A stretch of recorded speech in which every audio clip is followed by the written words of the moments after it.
ரெட்ரோலுக்ஸ் குடும்பங்களுக்கு வணக்கம். இன்றைய கார்த்திக் விஷன் நிகழ்ச்சியில் தமிழகத்தில் நடக்கும் அரசியல் நிகழ்வுகளை பற்றி பேசலாம். வணக்கம் கார்த்திக். வணக்கம் ஜோ. இதுதான் இன்னைக்கு உண்மையான ப்ரோக்ராம். அது சும்மா முன்னாடி போட்டது லைக்கு அப்படின்ற மாதிரி நினைச்சுக்கோங்க. ரெட்ரோலுக்ஸை தொடர்ந்து சப்ஸ்கிரைப் பண்றவங்களுக்கு மிக்க நன்றி. பண்ணாதவங்க சப்ஸ்கிரைப் பண்ணிட்டு வீடியோக்குள்ள பாருங்க, லைக் பண்ணுங்க, கமெண்ட் பண்ணுங்க, ஷேர் பண்ணுங்க. சூப்பர் தேங்க்ஸ் மூலியமாவும் தொடர்ந்து சப்போர்ட் பண்றீங்க. உங்களுக்கும் மிகப்பெரிய நன்றிகள். மனசாட்சி எல்லாமே 1.5 மணி நேரம் வீடியோ பேசி போட்டிருக்கோம். சும்மாட்டிங்க பார்த்தீங்களா? புசுக்கு என்டர்டைன்மெண்ட், சும்மானா என்டர்டைன்மெண்ட். அதையும் பாருங்க, போர் அடிக்கும் போதெல்லாம் நீங்க அதை போய் பார்க்கலாம். எப்பப்பெல்லாம் உங்களுக்கு தோணுதோ. மக்கள் என்ன சொல்றாங்கன்னா, அதுதான் வேஸ்ட் ஆஃப் டைம் ஆச்சு, அதுக்கே அவ்வளோ டைம் ஸ்பெண்ட் பண்ணி நீங்க வீடியோ போடுறீங்க அப்படின்னு வந்து அப்பெல்லாம் எதுவுமே சொல்லலையே. தவிர்க்க வேண்டியதுதான், இருந்தாலும் நாங்க பார்ப்போம்னு தான் சொன்னாங்க. ஆக்சுவலா அதுல மேட்ரு சொல்லணும்னு நினைச்சேன், மறந்துட்டேன். அவர் சொன்னார்ல, இடைத்தேர்தல் மட்டும் வரட்டும், கொலை வெறியில இருக்கேன் அப்படின்னு சொன்னார்ல.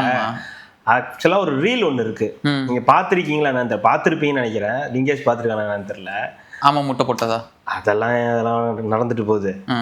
அந்த ஒரு குட்டி பையன், அவங்க அம்மா இருப்பாங்க, கூகுளி அப்படின்னு தெரியுமா, ஹேர் ஸ்டைல் வச்சுக்கிட்டு குட்டி பையன். நீங்க போய் பாத்தீங்கன்னா கூகுளின்னு போட்டீங்கனாலே வந்துடும் குட்டி பையன் கூகுளி.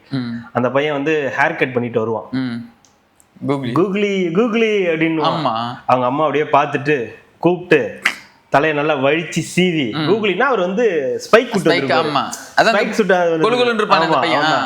நல்லா வலிச்சு சீவி 2 பக்கம் பொட்டு வச்சு அமுச்சு விட்டுரும்.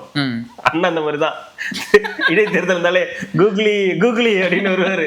இங்க வாங்க ராஜா குட்டி, இங்க வாங்க அப்படின்னு சொல்லி அழகா கூப்பிட்டு சீவி விட்டு பொட்டு வச்சு. மறந்துட்டோம் நம்ம பேசுறோம். நீங்க என்ன இங்க வைக்கிறது, நான் வைப்பேன் இல்ல இங்க. அருமையா இருக்கும். எங்க வேணா வைங்க, எங்களுக்கு என்ன பிரச்சனை. செடை போட்டு மீன் பவுடர் எல்லாம் அடிச்சு அதெல்லாம் பண்ணிட்டு போப்பா வச்சுக்குவாரா? இல்ல, அது சொன்னோன்னே எனக்கு அது ஞாபகம் வந்துச்சு.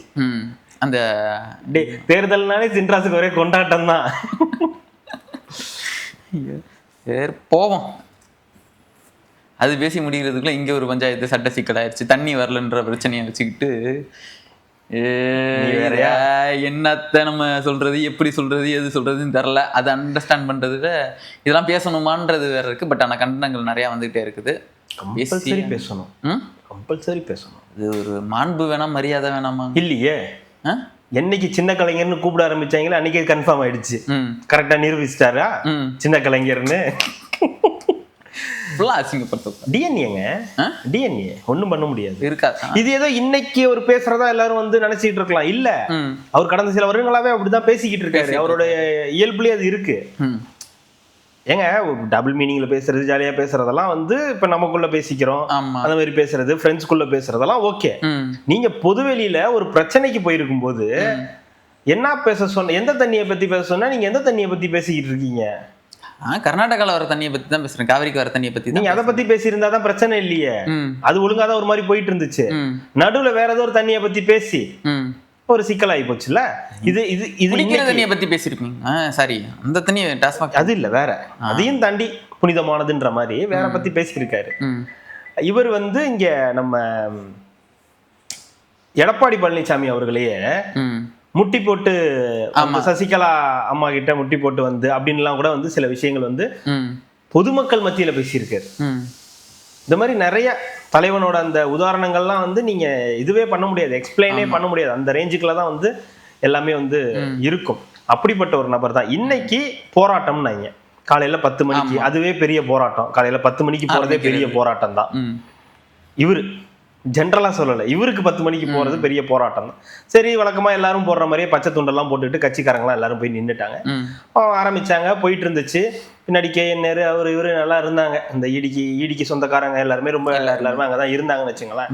அங்க வந்து இவர் பேசிட்டு இருக்கும்போது காவேரி தண்ணி வந்து வரல, நமக்கெல்லாம் பொதுவாக ஜூன் மாசமே வந்துடும், ஜூலை மாசமே வந்துடும், ஆகஸ்ட்லயே வந்துடும், செப்டம்பர்லயே வந்துடும் ஏதோ பேசிக்கிட்டு இருந்தார். நல்லா தான் போயிட்டு இருந்துச்சு. ஒரு சொட்டு தண்ணி கூட வரல. ஆமா, ஒரு டவுட் இருந்துச்சு. என்ன சொன்னாங்கன்னா, நம்மள இதுக்கு முன்னால கரெக்டா வந்து ஸ்டாலின் அவர்களே போய் திறந்து வச்சுட்டு வந்துருவாரு. ஆமா, அவர்தான் போவார். ஜூலைலயே வந்து திறந்து ஜூன் மாசம் அப்படியே போட்டு வந்துருவாரு இல்லையா? பார்த்தது இல்லையா? பாத்திருக்கேன். அப்படியே பூ எடுத்து போடுங்கன்னா மொத்த தட்டையும் அப்படியே போட்டுருவாரு. ஜூன் மாசமே நம்மளுக்கு வந்து தண்ணி வந்துடும், வருஷம் வந்துடும் நம்மளுக்கு. இந்த வருஷம் வரலன்றனால தான் நாங்கள் வந்து மனு கொடுத்தோம். இதுக்கு போய் ஏன் இவ்வளோ நாள் கொடுக்கல, இப்போ வந்து மனு கொடுக்கல, இப்போ தானே தண்ணி வரல, அதனால தானே இப்போ மனு கொடுத்தோம் அப்படின்றது இவங்க சொல்றாங்க. அதுதான் புத்திசாலித்தனம்ன்றது. எனக்கு எப்ப தண்ணி வரலையோ அப்பதான் நம்ம போய் பிரச்சனை பண்ணுமே தவிர, ஆட்சியில இருக்கும்போது அதுக்கு நம்ம ஒரு வழி நம்ம பண்ண தேவையில்லை. ஓகேங்களா? ஃபர்ஸ்ட் நான் இதை முடிச்சிடுறேன். இந்த தண்ணி மேட்றேன், இது என்ன மாதிரியான ஒரு எண்ணம்? அங்க நீங்க ஒரு கூட்டத்தின் தலைவன், எதிர்கட்சி தலைவர், சட்டமன்றத்தோட எதிர்கட்சி தலைவரா இருக்கீங்க. இந்த மக்கள் பாக்குறாங்க ஒரு முதலமைச்சர் என்ன வேலை செய்யறார், ஒரு எதிர்கட்சி தலைவர் என்ன வேலை செய்யறார். ஒரு ஐக்கானா 2 பேர் வந்துட்டீங்க. ஒருத்தர் 2 பேருமே வந்து ஃப்ரெண்ட்ஸ், இப்போ 2 பேருமே எதிரி அப்படின்ற அரசியல் ரீதியாக 2 பேரும் எதிரின்ற மாதிரி வந்துட்டீங்க. அப்ப இவரோட செயல்பாடுகள் என்னன்றத பாக்குறாங்க, முதலமைச்சரோட செயல்பாடுகள் என்னன்னு. உங்களுடைய செயல்பாடுகள் என்ன அப்படின்னு போய் பார்த்தா உங்களுடைய வார்த்தைகள் இப்படிதான் இருக்கு. அங்க இதுலயே வந்து கீழே அந்த 27வது செகண்ட் பாருங்க, அவர் அந்த வார்த்தையே சொல்லல, நீங்களா வந்து எடிட் பண்ணி போடுறாங்க. அப்படி கிளியரா இருக்கு.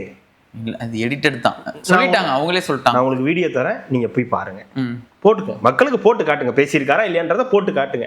ஏங்க எல்லாருமே கண்டனம் சொல்லிட்டு இருக்காங்க. நேஷனல் நியூஸ்ல இருந்து எல்லாரும் இது அருவருக்கத்தக்க பேச்சுன்னு எல்லாரும் பேசிக்கிட்டு இருக்காங்க. இன்னும் அதை பத்தி யாருமே கண்டனங்கள் தெரிவிக்கல. திமுக ஏதாவது ஒண்ணு சொல்லிட்டா போதுமே உடனே எடுத்துட்டு வந்துருவீங்களா எல்லாத்தையும், நேஷனல் மீடியா சேனல் இருந்து எல்லாத்தையும் எடுத்துட்டு வந்து திமுக அழிக்கணும். உங்களுக்கு அதுதானே உங்க நோக்கம்? அழிக்கிறது ஒழிக்கிறதெல்லாம் இல்லைங்க. நீங்க பேசுற வார்த்தைகளை பார்த்து பேசணும். பொதுவெளியில பேசுறீங்க, இப்படி அசிங்கமா பேசணும். ஒரு நடிகையை பத்தி கீழே இருக்கிற கூட்டம் ஏதாவது 1000 சொல்லும். உங்களுக்கு உங்க தலைவர் பேசுறாருன்ற எண்ணம், கீழே இருக்கக்கூடியவங்க 1000 விஷயங்கள் பேசுவாங்க. நீங்க அதை என்ன பண்ணணும்? அப்படிலாம் பேசாதீங்கப்பா, அதெல்லாம் தப்பு, நம்ம வந்த விஷயத்த பார்ப்போம், காவிரி விஷயத்துக்காக வந்திருக்கோம், அதை தான் நம்ம பேசணும்னு போகணும். இல்லைன்னா நீங்க அதுக்கு காது கொடுக்காம நீங்க அமைதியா போகணும். எங்க தண்ணி வரலனாலும் பரவாயில்ல, அங்க தண்ணி வரணும். நான் காவிரியை சொன்னேன். இதுக்கு எது ஈக்குவல்னு பாத்தீங்கன்னா டேஷ்னு சொன்னார்ல அது சிஎம், அதுவும் வாயில நல்லா வந்துரும் சொன்னார்ல, அதுவும் வந்து ஈக்குவலா. அதுக்கு இது ஈக்குவலா.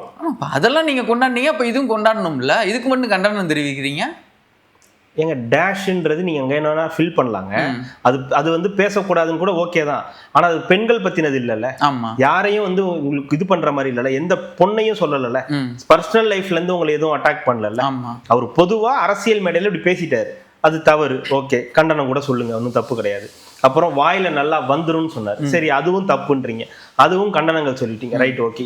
இதுக்கு கண்டனம் சொன்னாங்கல்ல, இப்படி சொன்னதுக்கு இந்த கூட்டணி கட்சிகள் உட்பட தோழமை கட்சிகள் உட்பட எல்லாரும் கண்டனங்கள் சொன்னாங்கல்ல. இன்னைக்கு ஒரு காலையில பேசியிருக்காரு, 10-11 மணிக்குள்ள பேசியிருக்காரு. இது வரைக்கும் யாரும் வாயை திறக்கலையே. தமிழிசை சவுந்தரராஜன் பேசியிருக்காங்க அதை பத்தி, வயசு வருது. அதான், மற்றபடி வேற யாருமே சொல்லலையே. இது தப்புன்னு சொல்லி சோசியல் மீடியால பேசுறாங்களே தவிர மீடியால பெரிய அளவுக்கு இதை பத்தி வந்து பேசல. சரி, மீடியா பேச வேண்டாம்.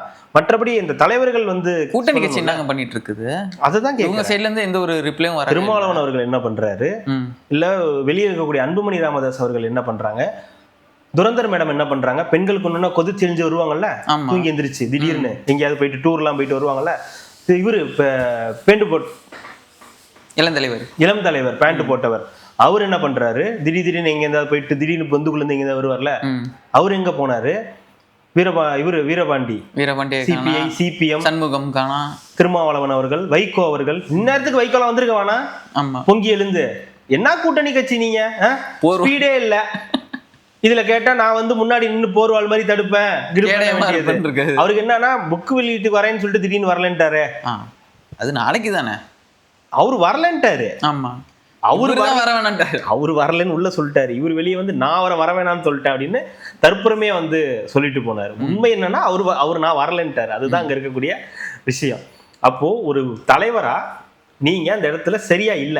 ஆக்சுவலா இன்னைக்கு பிளானே என்னன்னா, இன்னைக்கு இதை வச்சு பயங்கரமா அடிக்கிறோம். இந்த காவிரி மேட்டர்ல விவசாயிகளை வச்சு நாம தான் விவசாயிகளுடைய நண்பன் வச்சு அடிக்கணும்னு பார்த்தா சொந்த செலவுல சூனி வச்சுப்பாங்கன்னு சொல்லுவாங்க இல்லையா, ஏறி போய் உட்காந்துட்டு வந்திருக்காரு. என்ன அம்பு நம்மள திரும்பி ஷார்ப்பா வச்சிருந்திருக்காங்க, அண்ணே பார்த்துன்னு இருக்காங்க, அதெல்லாம் எனக்கு எல்லாம் தெரியும் அப்படின்ட்டு கரெக்டா ஏறி உட்காந்துருக்காரு. நச்சுன்னு அழகா ஒரே வார்த்தை முடிஞ்சு போச்சு. ஒரே ஒரு வார்த்தை. நம்ம வடிவேல் சொல்லுவார்ல, ஒரு கொலை தான், ஒரே ஒரு பாம் தான்,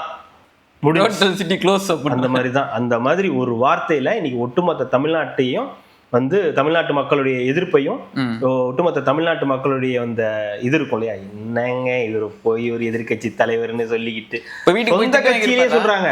வீட்டுக்கு போய் திட்டு வாங்கியிருப்பாரு அப்பா கிட்ட, அப்பாட்ட திட்டு வாங்கியிருப்பாரா? அப்பா இவரை பேசாத அப்பா இவரை திட்டுவாரு. ஆமா, என்ன பேசிட்டு வர சொன்னா நீ என்ன பேசிட்டு இருந்திருக்க உன் இஷ்டத்துக்கு. நீங்க சொன்னோன்னே எனக்கு அயன் படம் தான் ஞாபகத்துக்கு வருது. தாசனாவா? தாசனாக்கு அவரா சேட் இருக்காருல்ல, பொத்திட்டு இரு அப்படின்னாங்களே, போய் வணக்கம் வச்சுட்டு காலில் விழுந்து ஆசீர்வாதம் வாங்கணும் எனக்கு தெரியும் போ அப்படின்னு சொல்ற மாதிரி அந்த சீன் ஞாபகம் வருது நீங்க சொன்னோன்னே. இவரு திட்டாலும் அவரு கேட்டுட்டாலும் ஏங்க நான் இதை தான் பேசணும்னு எழுதி கொடுத்துருக்கோம், எல்லாம் இது பண்ணி இதை மட்டும் போய் பேசிட்டு வா கரெக்டா இருக்கும் அப்படின்னு நாங்க சொல்லி எழுதி கொடுத்தாங்கல்ல. அதுல பேசினப்ப எந்த பிரச்சனையும் இல்ல, ஓனா நம்ம ஒண்ணு கிரியேட் பண்ணோம்ல. அதுல வந்து இவரு கிடையாதுங்க, கீழே ஒரு 4 பேர் இருந்தாங்கல்ல, சிங்கம் களை இறங்கிடுச்சுன்னாங்கல்ல, அந்த 4 பேர் தான் காரணம். எனக்கு அந்த 4 பேர் கூட பரவாயில்ல, இத சோசியல் மீடியால எடுத்துட்டு வந்து டிஃபைன் பண்ற அந்த 27 செகண்ட்ல பாருங்க ஒண்ணுமே பேசல. டேய் கிளியரா இருக்குடா, லைவ்ல இருக்குடா, இல்லனா இல்ல இல்ல இல்ல அதுல ஏதோ ஒரு இது தப்பு நடந்திருக்குது. அந்த நம்ம இவங்க போலி பிக் பாஸ்ல. ஆமா சார், அந்த 5 செகண்ட் சார், ஏமா நீ என்ன பைத்தியமா, ஒட்டுமொத்தமா பார்த்தாச்சு. இதாவது பரவாயில்ல, இது ஏஐ வீடியோன்னு டைன் வச்சுக்கோ. உதயநிதியே சொல்றாரு, இல்லங்க நான் தாங்க பேசுனேன், அது ஏஐ வீடியோ. அப்ப ஆர்ப்பாட்டம் வச்சு போராட்டமே ஏஐல தான் நடந்துருக்கு. அதுதான் இந்த மாதிரி ஒரு விஷயம்ன்றது தமிழ்நாட்டு மக்களுடைய நன்மதிப்பை இன்னைக்கு வந்து திரு உதயநிதி ஸ்டாலினும் திராவிட முன்னேற்ற கழகமும் வந்து பார்த்துருக்காங்க அப்படின்றது சாதாரண விஷயம் கிடையாது. உண்மையாவே சாதாரண விஷயம் கிடையாது. இது ஒரு சரித்திர நிகழ்வா தான் பார்ப்பாங்க. அந்த டிஎன்ஏ மறையலப்பா, கரெக்ட் தான், அப்பாவை இன்னைக்கு பெருமைப்பட்டிருப்பாரு, சின்ன கலைஞர் நம்ம கூட்டத்துல எந்த தப்பும் கிடையாது அப்படின்னு ஒரு பூரிச்சு போயிருப்பாரு. அப்பாவும் அவங்களோட டீம்லாம் இருப்பாங்கல்ல. ஆமா, அந்த வேற மாதிரி செய்யலையா சண்டை கோழி படத்துல விஷால் போய் சண்டை போட்டு வந்தோன்னா வானத்துக்கும் பூமிக்குமா குதிக்கிறாரு, எல்லாம் ஒண்ணும் நம்ம பண்ண முடியாது, அதெல்லாம் ரத்தத்திலேயே வராது அப்படின்னு வைங்கல்ல. அந்த மாதிரி தலைவன் கரெக்டா ஃபாலோ செஞ்சுட்டு வந்திருக்கா, கரெக்டா வந்திருக்கு. அப்படி இதுல ஒன்னும் மாற்று கருத்து இல்ல, நல்ல விஷயம், நல்ல ஒரு எதிர்கட்சி. ஆனா இது இன்னும் தாவேகா சைட்ல இருந்து எதுவும் இது சொல்லலையா? இல்ல வருவாங்க. இப்ப இதுக்கு யாராவது ஒரு மனு போட்டு இவரையும் தூக்கி உள்ள வைக்கணும்ல? இதுக்கெல்லாம் உள்ள வைக்கவும் முடியாது, அது உள்ள வைக்கிறதும் வேஸ்ட் ஆஃப் டைம்னு வச்சுங்களேன். நாகரிகமான பேச்சு தானே. அநாகரிகமான பேச்சுக்கு கண்டனங்கள் தாங்க கொடுப்பாங்க, அதுக்காக போய் வந்து உள்ள வைக்கிறது எல்லாம் இதுல இந்த மாதிரி வழக்குல உள்ள வச்சு நீங்க என்ன பண்ண போறீங்க? 1 மணி நேரம் கூட தாங்காது. அது அசிங்கம்னு நினைப்பாங்கல்ல, இல்ல இதுக்கு மேல வந்து இந்த மாதிரிலாம் பேசக்கூடாது, நம்ம இந்த மாதிரி திருந்தி வாழணும். ஐயா நான் என்னன்னா இந்த மாதிரி வழக்குக்காக உள்ள வைக்கிறதுனால டிவி கேக்கு பேக் ஃபயர் ஆகும். என்னங்க பேசிட்டாரு, ஆமா உங்களதுல பேசலையா, நீங்க பேசலையா அப்படின்ட்டு போயிடுவாங்க. நீங்க உள்ள வைக்கணும், இல்லைன்னா உண்மையாவே உங்களுக்கு அந்த இது இருக்குன்னா, தப்பு பண்ணியிருந்தாருன்னா உள்ள வைக்கணும்னா வழக்குகள் இருக்கும்ல, ஏதாவது நடந்துருச்சுன்னா அதை வச்சுதான் பண்ண முடியுமே தவிர இதுக்கெல்லாம் வழக்கு போடுறது அவ்வளவு இது பண்றதெல்லாம் வேஸ்ட். அதெல்லாம் தமிழக மக்கள் பாக்குறாங்கல்ல. என்ன மாதிரியான ஒரு எதிர்கட்சி தலைவர் நமக்கு அமைஞ்சிருக்காரு, யாரை பத்தியாவது நடிகையை பத்தி பேசுறது, குடிக்கிற தண்ணியை பத்தி, காவேரில இருந்து வர தண்ணியை பத்தி பேசுப்பானா, வேற ஏதோ தண்ணியை பத்தி என்னமோ பேசிக்கிட்டு இருக்கியப்பா அப்படின்னு மக்கள் பூரிச்சு போயிருப்பாங்க, சந்தோஷமா இருப்பாங்க. இப்ப ஆக மொத்தம் காலங்காத்தால உன்னைய கூப்பிட்டு உன்னைய பேச சொன்னதுக்கு உன்னால என்ன பண்ண முடியுமோ பண்ணி விட்டுட்டேன்னு நினைப்பாங்க. அதுலதான் இன்னைக்கு சிடிஆர் நிர்மல்குமார் போய் வழக்கு போட்டதை வந்து சொன்னதுக்கு அறிவாளி 5 வருஷமா எதுவும் பண்ணலையா கேட்டா 5 வருஷம் கரெக்டா தண்ணி வந்துச்சான். 60 வருஷம் பிரச்சனையா இது, இதுக்கு ஏதாவது ஒரு நிரந்தர தீர்வு உங்க ஆட்சியில கண்டிருக்கீங்களான்னு கேட்டா தண்ணி வராதப்ப நாங்க போய் மனு போடுவோம், அதுதான் எங்களுடைய ஆகப்பெரும் தீர்வு அப்படின்னு சொல்லி முடிவெடுத்திருக்காங்க. இதுல இன்னொரு இதுதான் சொன்ன மாதிரி நாங்க போய் இப்ப மனு போட்டோம்னா எப்பயும் ஜூன் மாசமே தண்ணி வந்துடும். நீ தண்ணி வரலன்னா ஜூன் மாசமே நீ போய் மனு போட வேண்டியது தானே, இப்ப இதுக்கு ஆகஸ்ட் மாசம் வந்து போடுற? வெயிட் பண்ணிட்டு இருந்தேன். அவரே தான் சொல்றாரு, பாருங்க ஜூன் மாசமே தண்ணி வரும், இப்ப ஆகஸ்ட் ஆச்சு இன்னமும் வரல அப்படின்றாங்க. வெயிட் பண்ணிட்டு இருந்தாங்க, இந்த அரசு ஏதாவது நடவடிக்கை எடுக்கும், இது ஏதாவது மனு போடும், எப்படியா தண்ணியை வாங்கிரும் பார்த்தோம். 2 மாசம் ஆச்சு, வாங்கவே இல்லை. சரி இதுக்கு மேல நம்ம பொறுமையா இருக்க முடியாது, நம்ம ஒரு 75 வருஷம் கட்சி, நம்ம எப்படியாவது எடுத்து முன்னெடுத்து, அவங்க வேற திங்கக்கிழமை போறதா இருக்காங்க, அதுக்கு முன்னாடி நம்ம போட்டோம்னா அங்க நல்லா மழை வேற பெய்யுது, ஒருவேளை தண்ணியை திறந்து விட்டாங்கன்னா இதாயிரும், நாங்க தான் அப்படின்னு சொல்றதுக்கு ஈஸியா இருக்குமே அப்படின்றதுக்காக அதனால மனு போட்டிருக்கீங்க. கடைசி வரைக்கும் மக்களுக்கு தண்ணி வரணுன்றதுக்காக நீங்க போராட மாட்டீங்க. யாரா பைத்தியக்காரன் மக்களுக்கு தண்ணி வரணும் இருக்கான்? இதெல்லாம் மக்கள் பார்ப்பாங்களா, கேட்பாங்களா, கேள்வி கேட்பாங்களா? நீ அன்னைக்கே போகணுமே, ஏன் அன்னைக்கெல்லாம் போகல, இப்ப தூக்கிட்டு வர அப்படின்னு அதெல்லாம் கேட்டுட்டாங்க. அதனால எனக்கு என்ன, அதெல்லாம் நான் காதல வாங்கியிருந்தா 75 வருஷம் நான் கட்சி நடத்த முடியுமா? சரிங்க, நான் இந்த முட்டாள் கூட்டத்துக்கு ஓட்டு போட்டவங்களுக்கு தண்ணி தேவையில்ல, திராவிடத்துக்கு ஒரு 1.5 கோடி பேர் ஓட்டு போட்டிருக்காங்களா, அவங்களுக்கு தண்ணி தேவையில்லையா? எல்லாம் ஒண்ணுதான், முட்டாள் திராவிடம் எல்லா பயிலும் ஒரு பயம் தான் எனக்கு நானு அவங்களாம் தான் போயிட்டு இருக்கணும். அடுத்தது அதுலயே ஒரு இன்னொரு ஒண்ணு பேசியிருந்தாரு. அதான் நீர்வளத்துறை அமைச்சர் வந்து அவரு வந்து பாருங்க, அவரு ஏதாவது கேள்வி கேட்டா பிரஸ் கேள்வி கேட்டா பயந்து ஓடுறாரு. இவரு ஒரு அமைச்சர் அப்படின்னா வேளாண் துறை அமைச்சர். அது ஆனா உண்மைதான். அவரு எந்த கேள்வி கேட்டாலும் அவர் பதில் சொல்றது கிடையாது, நிற்கிறதும் கிடையாது, சிரிச்சுக்கிட்டே அதை போட்டுருவோம் அது அப்படின்றாரு. வேளாண் துறை அமைச்சர் வந்து அங்க போய் எடுத்துட்டு போய் பட்ஜெட் திருப்பதியில பண்றதுனால எந்த பாவமும் வந்து போகாதுதான், கரெக்ட் தான். உருட்டுக்கட்ட அமைச்சர். ஆனா 75 வருஷ கட்சியினுடைய முதலமைச்சராக இருந்தவர், 5 ஆண்டு காலம் முதலமைச்சராக இருந்த ஒரு நபர் கொஸ்டின்ஸ் முன்னாடியே கொடுத்தாதான் பதில் சொல்லுவாராம் பிரஸ் கிட்ட. ஆமா, அதுக்கு போய் பிரஸ் மீட்டா? ஏங்க இது என்னங்க ப்ரிப்பரேஷனுங்க, இது ப்ரீ ப்ரிப்பரேஷனுங்க இது. சார் ஊட்டியோட கிளைமேட்ல எப்படி சார் இருக்கு? சூப்பர் சூப்பர் சார், அடுத்த தடவை வரீங்களா? கண்டிப்பா இங்க வருவேன் நானு. இதுக்கு பேர் பிரஸ் மீட்டா? ஆமா. அடுத்து நீங்க என்ன கேள்வி கேட்க போறீங்கன்னு நான் சொல்லவா? பதில நான் முன்னாடியே சொல்லிட்டு பதிலே சொல்லவா? இல்ல உன் கேள்வியே வேணா சொல்லட்டுமா அப்படின்னு கேட்கட்டும். யாரு கேட்க போறீங்கன்னு சொல்லவா? சொல்லுங்க. இந்த கேள்வி நீங்க தான் சொல்ல, தப்பு நான் தான் கேட்க போறேன் அப்படின்ற மாதிரி. ஓ அதுவும் தப்பா அப்படின்ற மாதிரி 2.5 வருஷம் வந்திருக்கு. 2.5 வருஷமா இப்பதான் கட்சி தொடங்கி ஆட்சியை பிடிச்சவங்க கஷ்டப்படுறாங்க தான், உண்மைதான். ஆனா 75 வருஷ கட்சி மாபெரும், அது மட்டுமே தான் குறியா இருப்பாரு, அரசியல் தவிர அவருக்கு எதுவுமே தெரியாது அப்படின்லாம் சொன்னவரே எப்படின்னா இதெல்லாம் நம்ம ஒண்ணுமே பண்ண முடியாது. புசியானவர்களாம் நம்ம எதுவும் பண்ண முடியாது. அதேதான் சொல்லியிருக்காரு. இது டிக்கெட் வித்தவன், திருட்டு விசிடி வித்தவன், பிளாக்ல டிக்கெட் வித்தவன், கட்டையை வச்சுக்கிட்டு இருக்கிற இவங்க எல்லாமே அமைச்சர் கருமம். தமிழ்நாட்டு போக்குவரத்து துறையில ஊழல் பண்ணவன், 11:05 மணல் திருடுறவன், பட்டையா நாமமானு கேக்குறவன், உனக்கு 1000 உங்க அம்மாவுக்கு 1000ன்றது, ஓசியில போனீங்கன்னு சொல்றவங்க, இவங்க எல்லாம் தான் அமைச்சர். இந்த முதலமைச்சராவது இன்னும் யாரு என்னன்றதெல்லாம் சொல்லல. ஆனா அந்த முதலமைச்சர் அன்னைக்கே சொன்னார்ல, நம்மவர்கள் காலையில் எந்த பிரச்சனையும் செய்யாமல் இருக்கணும் தான் நான் வந்து விரும்புறேன்னு சொன்னப்ப ஒரு சூர்யா ஸ்மைல் போட்டு ஒருத்தர் உட்கார்ந்து இருந்தாருல மேடையிலேயே, மத்தளத்துக்கு 2 பக்கம் அடிப்போல், எனக்கு எல்லா பக்கமும் இழுத்து போட்டு அடிக்கிறாங்க பான்னு மேடையிலேயே கேட்டாரு. இது ஒரு கைண்ட் ரிக்வெஸ்ட்ங்க ஃபார் மினிஸ்டர்ஸ்க்கு வந்து கைண்ட் ரிக்வெஸ்ட்ங்க. இது நான் சிஎம் என்னைய போட்டு ரொம்ப அடிக்காதீங்க, எனக்கு மென்டல் டார்ச்சர் கொடுக்குறீங்க, உங்களை வச்சுக்கிட்டு என்னால குடும்பம் நடத்த முடியல. உங்களுக்கு தெரியாதா அவங்க வேணும்னு அதெல்லாம் தெரியாமலாம் பண்ணல, மென்டல் டார்ச்சர் கொடுக்கணும், நான் தெரிஞ்சுதான் இதெல்லாம் பண்ணேன். அதெல்லாம் அப்படி அந்த மாதிரி தான் இருந்தது. அவங்களெல்லாம் வச்சுக்கிட்டு அடுத்த கட்சி வந்து நம்ம அதெல்லாம் பேசலாமா? நம்ம வந்து அதுக்கு பேசுறதுக்கான தகுதி, அதுல போதை பொருள் இருக்கக்கூடிய ஒரு நபர். ஆமா ஆமா, சதிக், மிஸ்டர் ஜவர் சதிக். அவர் யாரு? புன்னாட போடுறதுன்னு வந்துட்டு போனாரு அமீர் அவர் கூட. அந்த பன்னாட என்ன வேலை பார்த்துட்டு போயிருக்கு? அதுக்கு எனக்கு எந்த சம்பந்தமும் கிடையாது. ஏன் எவரையா டெலீட் பண்ணீங்க போட்டோவை? சும்மா இன்னைக்கு கில்லி சரத்தை கேக்குறீங்கல்ல, ஏன்பா இதெல்லாம் டெலீட் பண்ற, ஏன்பா அப்படி பண்ண இன்ஸ்டாகிராம்ல போட்டேன்னு. அதுக்கு நீங்க என்ன பண்ணிருக்கணும்? நீங்க அதெல்லாம் பண்ணாம இருந்தவங்களா இருந்திருக்கணும்ல. எவ்வளவு இப்போ லேட்டஸ்டா கூட ஏதோ போதை இதெல்லாம் பிடிச்சி எத்தனையோ டன் எல்லாம் இருக்குன்னு கூட சொல்லியிருந்தாங்கல்ல. எவ்வளவு புழக்கத்துல விட்டுருந்துருக்கீங்க. உங்க கட்சியில ஒருத்தர் இருந்திருக்காரு, இவ்வளவு பெரிய ஆளு, காசு இருந்தா போதும் கட்சியில பார்த்து எல்லாத்தையுமே போட்டோ எடுத்துக்கிட்டு அமுச்சு விட்டுறது. அதுக்கப்புறம் பெரிய மாஃபியா கும்பல்னு தெரிஞ்சோம். ஐயோ இது என்ன பஞ்சாயத்தா இருக்கு, டெலீட் பண்ணு ஃபர்ஸ்ட் இதெல்லாம் டெலீட் பண்ணுன்னு பண்றீங்க. ஆனா மறந்துட்டா பேசணும் போல. அந்த மாதிரி கட்சியெல்லாம் போய் சேர்ந்துட்டா சில விஷயங்கள்லாம் நம்ம சைட்ல உள்ள விஷயங்கள் எல்லாம் எரேஸ் பண்ணிட்டு தான் பேசவே ஆரம்பிக்கணும். இல்லைன்னா காதுலயே வாங்கிக்காம அதை பத்தியே பேசாம யோசிக்காம பேசணும். எழுதி கொடுக்குறவன் எப்படிதான் எழுதி கொடுப்பான் போல. ஆமா, இப்படிதான்ப்பா நீங்க பேசணும் அப்படின்னு. ஆனா ரொம்ப கஷ்டப்படுறீங்க தாவேக்கா வந்து திமுக இது பண்றதுக்கு. உண்மைதான். ஒரு மாற்றுத்திறனாலே அவ்வளவு ஈஸியா ஏமாத்திருக்காரு 2 பேத்தையும்.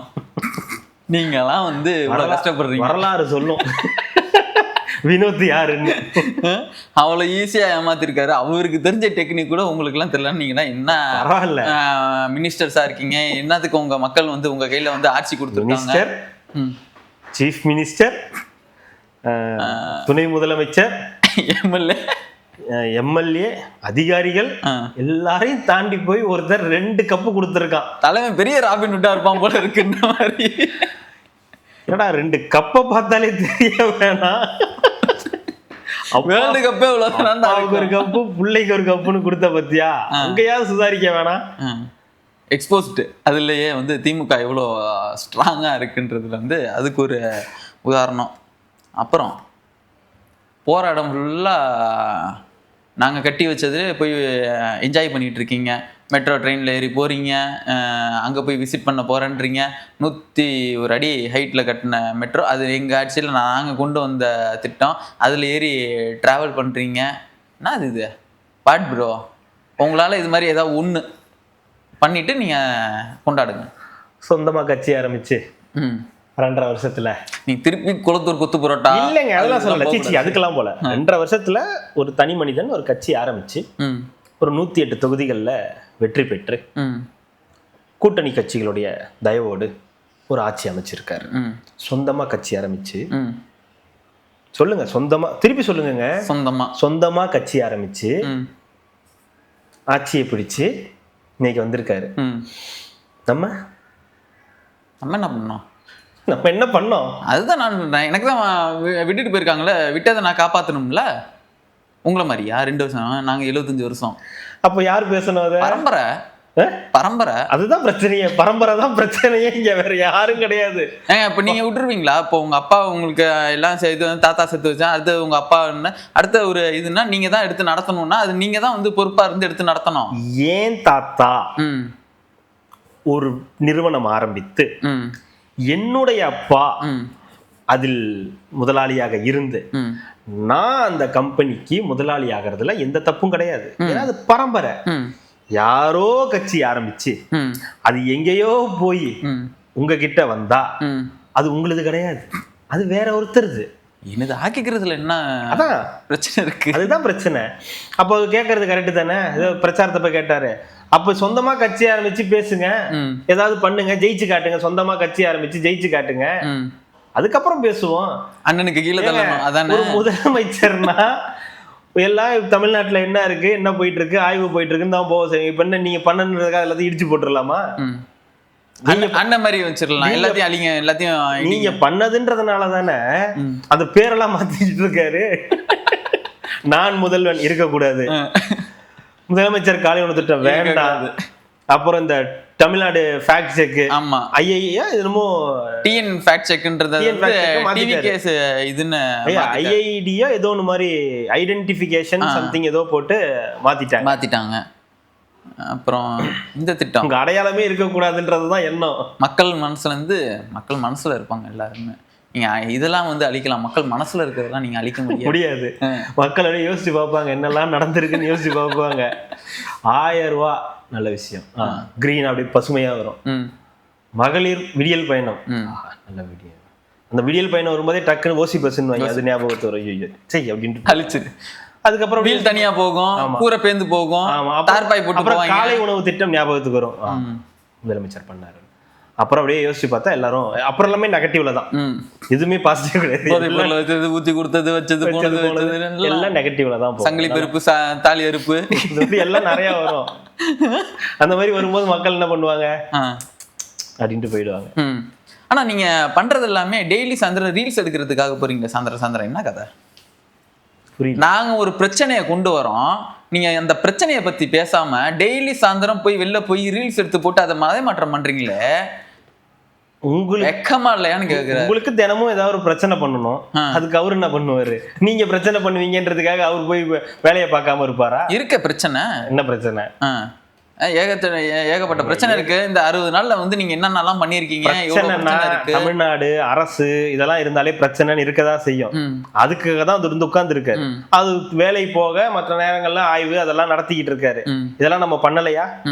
பண்ணல. அதனுடைய விளைவு தான் இது, வேற ஒன்றும் கிடையாது. நீங்க ரீல்ஸ் எடுக்கிறதுன்றது அவரோட வேலை கிடையாதுங்க. அவரு போறாரு அந்த இடத்துல வந்து இந்த உங்களுக்கு தெரியாது நினைச்சுக்கிட்டு இருக்கீங்க. இந்த மாதிரி இவரு ரீல்ஸ் எடுக்கலன்னு, இவரு தான் ரீல்ஸ் எடுத்துட்டு சாயந்தரம் வீட்டுக்கு போய் அது அவருக்கு பிடிச்ச மாதிரி சாங்ஸ் எல்லாமே போட்டு அவர் தான் எடிட் பண்ணி வைரல் பண்ணிட்டு இருக்காரு. சப்ஸ்கிரைபர் ஃபாலோவர்ஸ் எல்லாம் ஏத்திட்டு இருக்காரு. சரி, உங்களால வேணா முடிஞ்சா நீங்களும் பண்ணுங்க. நீங்க இன்னைக்கு காவேரி விஷயத்துக்காக போனீங்கல்ல, அங்க போய் பேசுனீங்கல்ல, அது ரீல்ஸ் எடுத்து போட்டு ட்ரெண்ட் பண்ணுங்க. உங்கள மாதிரி நீங்களே போய் நீங்களே ரீல்ஸ் எடுத்து நீங்க நான் எப்படி எல்லாத்தையுமே போட வச்சேன் பாத்தீங்களா? நீங்க ரீல்ஸ் போட வேணாம். நீங்களெல்லாம் என்ன பண்றதுன்னு தெரியல. ஏன்டா கத்து? இங்க வேற ஒரு டீம் இருக்கு, அவங்களே சொன்னேன்.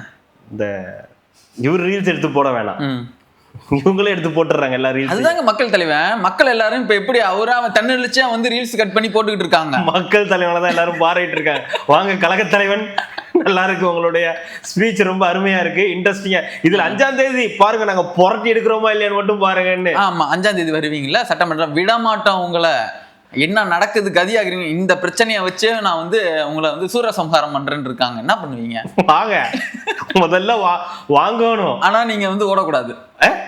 அதான் நீங்க ஓடக்கூடாது, கண்ணாடியை பார்த்து பேசுங்க. முதல்ல நீங்க ஓடக்கூடாது, உட்கார்ந்து இருக்கணும். முதல்ல முதலமைச்சர் வருவார், இவர் பேசுவாரு, ஸ்பீக்கர் பேசுவாரு, அதுக்கப்புறம் ஆரம்பிப்பாங்க.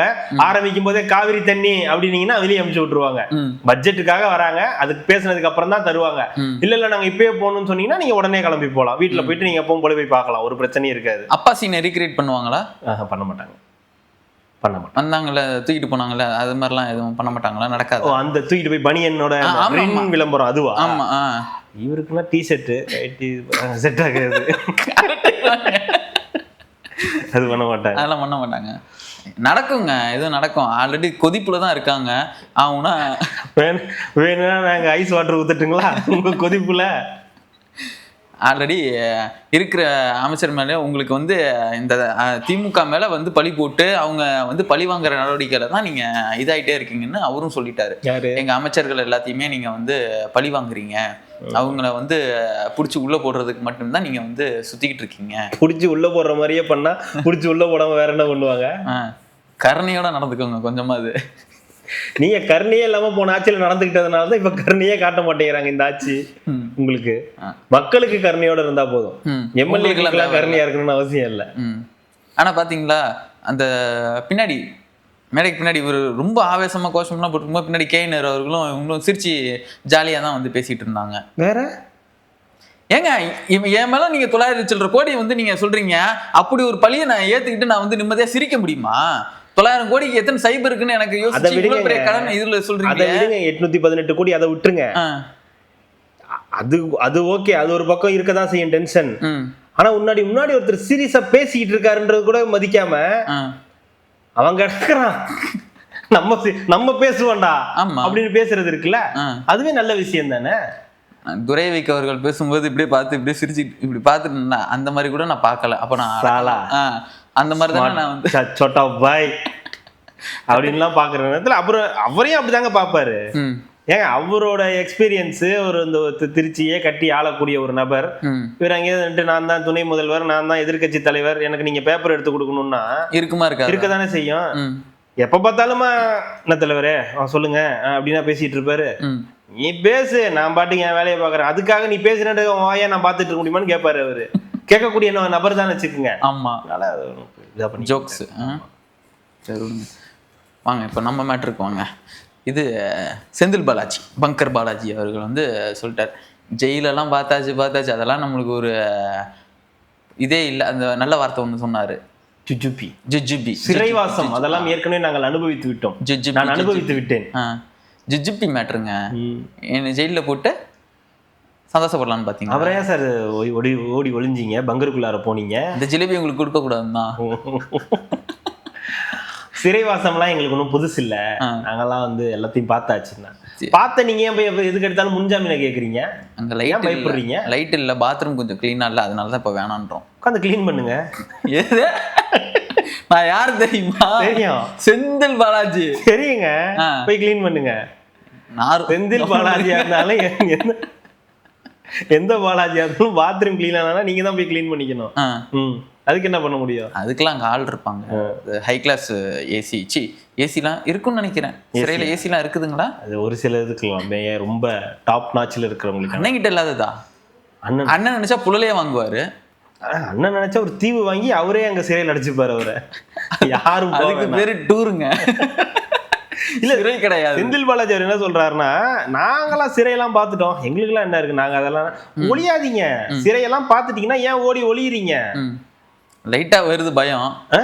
அப்போ அப்படிதான் ஜுஜுபின்லாம் பேசக்கூடாது, அப்ப துரத்திக்கிட்டே இருப்பாங்க. நம்ம இப்போ மார்கண்டேயனை வந்து ஜாமீன் கொடுத்துட்டாங்க, இதுக்கப்புறம் அவருக்கு பிரச்சனை கிடையாது, நிபந்தனை ஜாமீன் கொடுத்துருக்காங்க, இனிமே பேசக்கூடாது. இப்போ அவருக்கு வேற எந்த வழக்கம் இருக்காது பெருசா. இப்போ அனிதா ராதாகிருஷ்ணன் பேசியிருந்தாரு, அவருக்கும் அதேதான். ஆனா நம்ம நிலைமை எப்படி இருக்கு பாத்தீங்களா? ஒண்ணு போனா ஒண்ணு, இன்னொன்னு போனா ஒண்ணு, போக்குவரத்து போனா டாஸ்மாக விட்டா இபியை விட்டா வேற ஏதாவது அப்படின்னு சுத்தி சுத்தி அடிக்குது. அப்ப நம்ம எங்க எப்போ என்ன ஆகும்னு அவருக்கே தெரியல. அது வெளிப்பாடு தான். நாங்க அதெல்லாம் பாத்துட்டீங்களா, அப்புறம் என்ன புதுசா வாங்க போலான்னு திருப்பி கூட்டு போறாங்க. அதுதான் இந்த மாதிரி பிரச்சனை கல்லுகள்லாம் தூக்கி போட்டு தான் அது படிகள்லாம் ஆக்கி நான் ஒரு மைல்கள்லாம் வந்து நிக்கிறேன், வீரக்கள்லாம் வந்து நிக்கிறேன், இந்த செந்தில் பாலாஜி ஒன்றும் அவ்வளோ சுலபமான ஆள் கிடையாது அப்படின்றாரு. கல்ல ஒரு நாள் தூக்கி போட்டு உடைக்க போறாங்க, சுக்குல ஆக போகுது, படுக்க போட்டு அடிச்சு துணி துவைக்கிற கல்லாம் மாத்த போறாங்க. ஐயோ. இவருக்கும் கொடுத்துட்டாங்க. கனிமொழி அவர்கள் போய் காலையிலேயே பாளையங்கோட்டை போய் என்ன அதுக்குள்ள உங்களை ரிலீஸ் பண்றாங்கன்னு கேட்டு வந்தாங்களா? சின்னவர் இங்க அப்படியே பாளையங்கோட்டை போக வேண்டியதானே? எங்க போய் தஞ்சாவூர் போனோம். தஞ்சாவூர்ல பக்கமா இல்ல அந்த சைடு அப்படியே போகலாம். சும்மா பாப்பாங்க இவரை போய். இப்ப என்ன இதுல சுதந்திர போராட்ட தியாகியா அசிங்கமா பேசிட்டு ஒருமையில பேசிட்டு உள்ள போயிருக்காரு. இவர் எத்தனை தடவை போய் பாப்பாங்க? இவர் உள்ள போனாரே உள்ள பூட்டிடுறாங்க, கதவை பூட்டிடுறானுங்க. அவர் கேட்பாரு, தலைவரை நீங்களும் அசிங்கமா பேசிருக்கீங்க, உங்களை உள்ள வைக்கலன்னு கேட்பாரு. அதனால மார்க் அவருக்கு வந்து கொடுத்துட்டாங்க. இப்ப அவங்க சன்னும் வந்து எல்லாருக்கும் ஸ்வீட் கொடுத்து நீதி வென்றுச்சு அப்படின்னு சொல்லி நிபந்தனை நீதி தான் வென்றிருக்கு. இந்த முழு நிபந்தனையில கொஞ்சம் நீதி வென்றிருக்கு, முழுசா நீதி வெல்றதுக்கு கொஞ்ச நாள் ஆகும். அதுவும் வென்றும். அதான் கொஞ்ச நாள் கழிச்சு அதுக்கப்புறம் இப்போ கெத்தா வருவார். நாளைக்கு வந்துருவாரு கெத்தா. கண்டிஷன் பேல அதுவும் சட்டமன்றம் கூடுற அன்னைக்கு மட்டும் சரி போய் தொலைன்னு விட்டுருக்காங்க. அன்னைக்கு மட்டும் நீ கையெழுத்து போட வேண்டாம், போயிட்டு வந்துருங்க அப்படின்னு இருக்காங்க. ரியலி? ஆமா, சட்டமன்றம் கூடுற அன்னைக்கு மட்டும் ஏன்னா அங்க போகணும். அவருக்கு அவரு காலையிலே போட்டு வந்துடலாம்ல பங்கர். அவர் இங்க தானே. ஆமா, திருவள்ளிக்கண்ணி தானே. அதெல்லாம் ஒன்றும் பிரச்சனை இல்லை, நீ வா. அவருக்கு தான் அங்க உனக்குன்னா அப்படின்னு கேட்கலாம். இருந்தாலும் எம்எல்ஏ, அதனால மக்கள் பிரதிநிதியா இந்த சட்டமன்றம் அவருக்கும் கொடுப்பாங்கன்னு நினைக்கிறேன். 6 நாள் லீவ் வேற கேட்டிருக்காருல்ல. ஆமா, நம்ம பண்ற வேலைக்கு லீவு, மெடிக்கல் லீவு, இந்த லீவு, சிக் லீவு எல்லாம் கேட்கலாம். முக்கியமான அடுத்த ஒரு விஷயம், இந்த நீட் எக்ஸாமுக்கு போராடினவங்க மேல போட்டிருந்த எஃப்ஐஆர் எல்லாத்தையுமே தள்ளுபடி பண்ண சொன்னாங்கல்ல, சுப்ரீம் கோர்ட் சொல்லி தானே பண்ணீங்க?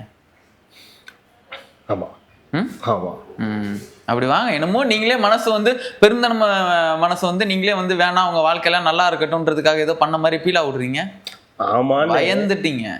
இவங்க பேசிக்கிட்டு இருக்காங்க இந்த டீம். இவங்க ஒரு டீம் வச்சிருப்பாங்கல்ல, அந்த டீமை வச்சு. உண்மை என்னன்னா, உச்சநீதிமன்றம் என்ன சொல்லியிருக்குன்னா, 18 வயசுக்கு கீழே உள்ளவங்களை எல்லாரையுமே அனுப்பிடுங்க, அவங்க மேல எந்த வழக்குமே இருக்கக்கூடாது, அதெல்லாம் வந்து ஏத்துக்க முடியாது, அவங்க எல்லாரும் இது பண்ணிடுங்க, மற்றவர்கள் மேல வந்து விசாரணை என்னன்றதெல்லாம் நீங்க பாருங்க அப்படின்னு தான் சொல்லியிருக்காங்க. ஆனா தமிழ்நாட்டு முதலமைச்சர் ஜோசப் விஜய் அவர்கள் என்ன சொல்லியிருக்காருன்னா, இந்த மாதிரி இந்த போட்ட வழக்குகள் எல்லாத்தையும் வந்து ரத்து பண்ணுங்க, யார் மேல எந்த வழக்கும் வந்து இருக்கக்கூடாது, என்ன அவதூறா பேசியிருந்தாலும் அதனால ஒன்றும் பிரச்சனை கிடையாது, ஒரு பிரச்சனை இல்லை, யார் மீதும் எந்த வழக்கும் வந்து இருக்கக்கூடாதுன்னு தான் இவங்க உச்சநீதிமன்றம் சொன்னதையும் இவர் சொன்னதையும் கன்ஃபியூஸ் பண்ணிட்டாங்க. உச்சநீதிமன்றம் சொல்றது 18 வயசுக்கு கீழே உள்ளவங்க தான் சொல்லியிருக்கே தவிர மற்றவங்கள சொல்லலை. மற்றவங்களாம் விசாரணை மேற்கொள்ளுங்க, என்ன நடந்துச்சு எதுன்னு தான் பார்க்க சொல்லியிருக்காங்க. ஆனா நம்ம சிஎம் என்ன சொல்லியிருக்காருன்னா, யார் மீதும் எந்த வழக்கும் வந்து போட வேண்டாம், அது வந்து நல்லா இருக்காது, மாணவர்கள் மீது வழக்கு போட்டுறதுன்றது சரி. ஆனா இவங்க என்ன பண்ணாங்க, உச்சநீதிமன்றம் சொன்னதான் நீங்க பண்ணீங்க, நீங்களே என்னமோ சொன்ன மாதிரினா இதுதான் சொல்லணும். இது இவங்களோட தினப்படி கூலி, தினக்கூலி எப்படி ஒரு நாள் வேலை செஞ்சுட்டு சம்பளம் வாங்கிட்டு வருவாங்களோ அந்த மாதிரி இவங்க தினக்கூலி வேலை பாக்குறாங்க. 235 ரூபா. என்ன கருமமோ, ஒரு நாளைக்கு ஒரு நரேட்டிவ், ஒரு நாளைக்கு ஒரு நியூஸ் எடுத்து அதை வந்து ஷஃபில் பண்ணணும், அதை எல்லா இடத்துக்கும் ஸ்ப்ரெட் பண்ணணும், ஸ்ப்ரெட் பண்ணி அதன் மூலமா வந்து சம்பாதிக்கணும், இதுதான் இன்னைக்கு நரேட்டிவ் அப்படின்ற ஒரு மைண்ட் செட்டோட வேலை செய்யறவங்களுடைய ஒர்க் இது. இந்த ஒர்க் எப்படி இருக்குன்றது எல்லாருக்கும் தெரியும். ஒரு நாள் ஒரு செய்தி, இதுதான் இவங்களுடைய கான்செப்ட். டெய்லி இப்ப நம்ம தினத்தந்தியில இந்த இதெல்லாம் வரும்ல, அந்த இது ஆமா தினமும் ஒரு கன்னித்தீவு. ஆமா, அந்த மாதிரி இது கன்னித்தீவு மாதிரி இது முடியவே முடியாது. இந்த 5 வருஷம் இந்த ஆட்சி இருக்கு போதுன்னா 5 வருஷத்துக்கும் ஒவ்வொரு நாள் 365 நாள், ஒரு வருஷத்துக்கு 365 நாளும் ஒவ்வொரு நியூஸ், ஒரு நாளைக்கு ஒரு நியூஸ். இந்த மாதிரி காவேரி இஷ்யூஸ் எல்லாம் வந்தா மட்டும் பெரிய நியூஸா கொஞ்ச நாள் நீங்க ஒரு வீக் 10 டேஸ் எடுத்துட்டு போலாம். அதுலயும் ஏதாவது டபுள் மீனிங் பேசி அந்த மொத்தத்தையும் கெடுத்து விட்டுறலாம். அதாவது மொத்தத்தையும் கெடுத்து விடுறது ஒரு 4ஆம் தர பேச்சாளர், ஒரு சிவாஜி கிருஷ்ணமூர்த்தி அந்த மாதிரி நபர்களா இருந்தா பரவாயில்ல, நானே சிவாஜி கிருஷ்ணமூர்த்தி தாண்டா அப்படின்னு சொல்லி சில விஷயங்களை முடிச்சு விடுற அந்த தன்னம்பிக்கையும் தெரியும் ஒரு சில தலைவர்களுக்கு தான் இருக்கும். அது எதிர்கட்சி தலைவருக்கு இருக்குன்றது இன்னைக்கு நமக்கு தெரிஞ்சிருச்சு. அது முன்னாடி தெரியும், நீ கன்ஃபார்ம் ஆயிடுச்சு. நம்மளாம் எலெக்ஷனுக்கு அப்புறம் கண்டென்ட்டே இருக்காதுல்ல, பாவம்ல, சரி நம்ம என்னத்த பேச போறோம், இப்படி இருக்குமா அப்படி இருக்குமா நினைச்சுன்னா நல்லா இருக்குது. இதானா எலெக்ஷனுக்கு அப்புறம் தான்டா கண்டென்ட். இந்த 3 மாசம் ஆக போகுது, டெய்லி இவங்களோட போராடுறது பெரிய ஒரு வேலையா இருக்கு.